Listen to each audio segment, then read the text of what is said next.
Արդեն մոտավորապես մեկ շաբաթ արդեն պարզվել է, չէ,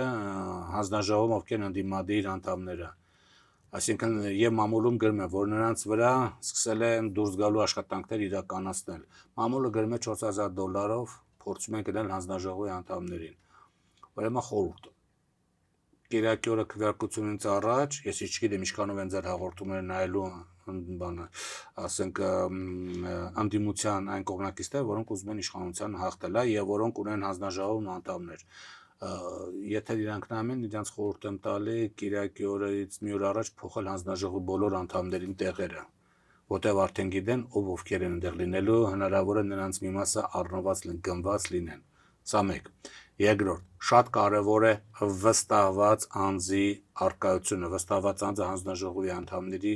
հավասար լիազորություններ ունի, ինչ որ չափով գրեթե քաղաքական տեսակետից։ Մի երկու հատ լիազորություն կա, որ հանձնաժողովի անդամ ունի, բայց դա այդքանիական չի։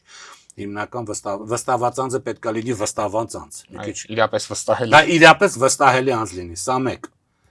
Երկրորդ, գերազանց իմանա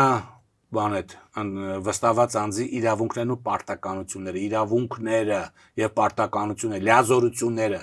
ավելորդ բան չանի, որովհետեւ մի բան իմացեք, ընտրությունների մասնակցում են 19 ուժ, 19 ուժից մի մտածեք, որ բոլոր ընդդիմադիր են, կան ուժեր, որոնց վստահված անձի գալու են ՔՊ-ի համար աշխատելու։